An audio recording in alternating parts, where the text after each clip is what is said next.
What's up, guys? Just got back home after an awesome day out in the Gulf kayak fishing. We brought home a tasty limit of these red snapper. These are one of my absolute favorite fish to target offshore from the kayak. I know a lot of you guys that follow me are going to be going out and getting your limits as well. So today I'm going to show you how to clean one of these guys up.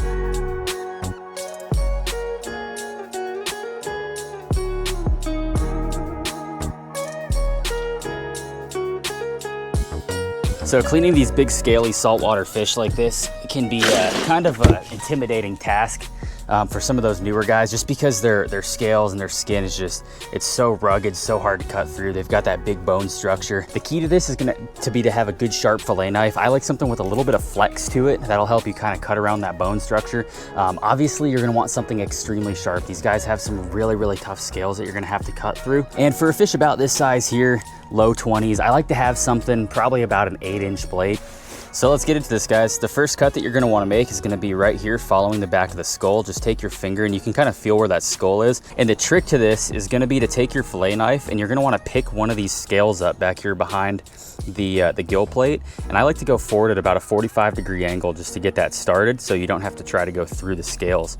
Once you get in there, you can kind of turn your blade more vertically there, and then you can just start cutting all the way up right behind the head.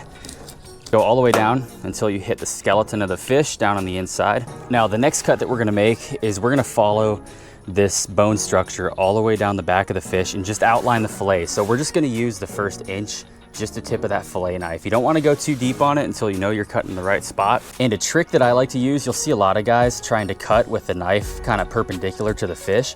And by doing that, you're causing this blade to have to cut through all these hard scales. So if you turn your knife about 45 degrees facing towards the back of the fish, now what you're doing is you're cutting outwards from the inside of the skin, and it's nice and soft, and that blade will just cut right through it like butter. And if you pull their dorsal fin up, you'll see how thick, how robust this bone structure is. And we're going to use this as our guide to cut all the way down the back of the fish and just outline that fillet. So from that cut that you initially made behind the gill plate, you're going to want to turn your knife towards the back of the fish. And this is why it's important to have a nice flexible blade. You want to put a lot of downward pressure on that so that blade flexes out and that tip is nice and flat as it runs all the way down the back of the fish. Okay, and when you get right in front of this dorsal fin, what you're going to feel are those bones in there. You don't want to go underneath them. You want to make sure you're just skimming right over the top of them.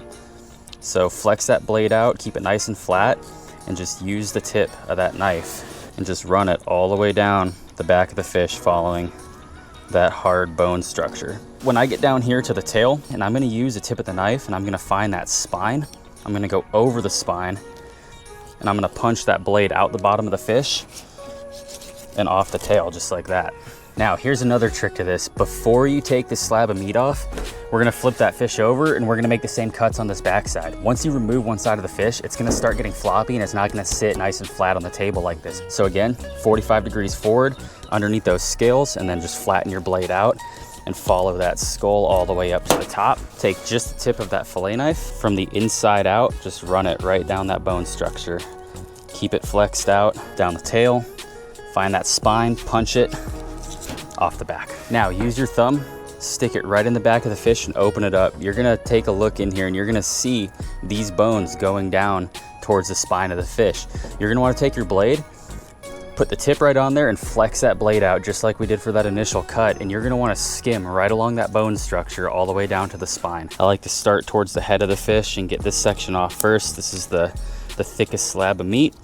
And you're gonna wanna take this all the way down until you start feeling that you're hitting the ribs and the spine, which are gonna be centered right down here, right down the middle of the fish. Now, once you start hitting those ribs, you're gonna feel it. These have a very robust rib cage. You're not gonna cut through them. You're not gonna miss them. Once you start feeling those, that's when I like to take my thumb and start just going towards the back of the fish, spreading that fillet open, and just continue working that fillet knife right down that bone structure. Once you get down to the spine and you have it cut to the spine all the way to the back, the whole top of this fillet is separated. What I like to do is I'll take my thumb, spread it open to where I can see the spine, and I'll start back here right behind the rib cage. I'll take my knife, go over the spine, flex that blade out, and start working the lower half of this tail section off of the skeleton of the fish. This bone structure that you see up here is pretty much reciprocal down here on the bottom. It's the exact same thing. So you're doing the same thing you did on the top. Just keep that blade flexed out, work it along that bone structure, and then you're gonna break through, and then I'll just set the knife right on top of the anal fin and just start working it forward until we break through into the gut cavity, which is right there. Once you break through into that gut cavity, I'll take it just a little bit further, and now we're gonna take that knife, open the top part of the fish up until you can see these ribs right here, and we're just gonna take the tip of that knife, flex it out, and just follow those ribs all the way up and take that fillet right off of the skeleton. Once you work that rib meat off, you're gonna get down to the bottom of the ribs, break through to the skin, and once you do that, I like to just go straight towards the back of the fish until I get to where that last rib bone is, and then I'll just follow that straight down and meet the cut right in front of the anal fin. Same thing on the other side. We already have our cut, so this is gonna make it nice and easy. The trick that I like to do here, because now you can see what I was talking about, the fish is a little more floppy, it's sitting kind of weird. Bring that fish to the edge of your fillet table so you're not trying to fight the table with your knife. Get it nice and flat right here, and then you can start cutting.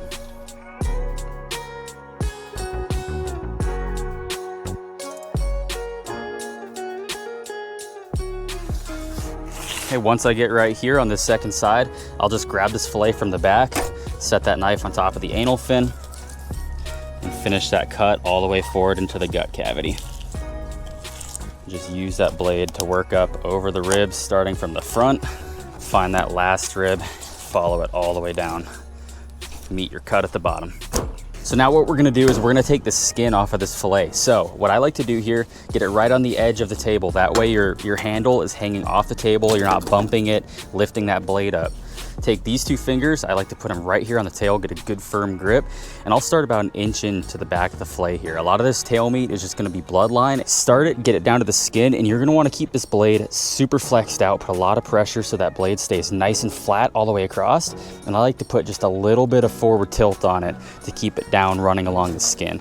These fish are super easy to take the skin off of because it's so thick and so robust. It's very difficult to cut through, but if you do feel that blade getting down into the skin, just tilt it backwards a little bit. If you feel it just skimming through the meat, tilt it downwards a little bit. I like to follow it with my hand, keep that skin nice and flat. Just go right off the front. Almost always, you're gonna at least have one rib that's gonna be down here at the bottom, and you're gonna have some of that gut sack, but you're gonna wanna trim that stuff off. So if you have a rib or the gut sack, I have a little bit right here. I like to just take that blade and just ever so gently pick the edge of that up and just go straight off the bottom and get rid of that. These fish do have pin bones that run right down their bloodline. These pin bones are gonna tilt slightly up towards the head of the fish if you're looking at it from the inside of the meat. Lay it right on top of that bloodline there, just above it, and we're gonna tilt that blade ever so slightly towards the top of the fish. I like to go about 2/3 of the way down the fish. Those pin bones are gonna end somewhere right here. Just cut straight down to the table, and then we're gonna do the same thing, the exact same cut right below that bloodline. Then you can just pull that strip off, cut it right off. That is your perfectly boneless red snapper fillet. Just give this a pat with a paper towel, wipe it off, get all your scales off there, and that's gonna be ready to cook just like that. Alrighty guys, hope you enjoyed that little demonstration. If it helped you out, let me know down below in the comments. I would appreciate it. The nice thing about doing it this way is this is gonna work for pretty much every saltwater species that you see me target on this channel, from sheep's head, drum, all of your snappers. This is a really easy, surefire method to simply fillet these fish. Just make sure you have a good fillet knife, nice and sharp, good flexible blade, big enough for the job, and you're gonna be just fine. If you are interested in learning how to catch these fish, go check out some of the content that I have on my channel. I'll link a bunch of stuff down in the description for you. And if you're not subscribed already, make sure you do so you don't miss out on future content. Thank you guys so much, and we'll see you on the next one.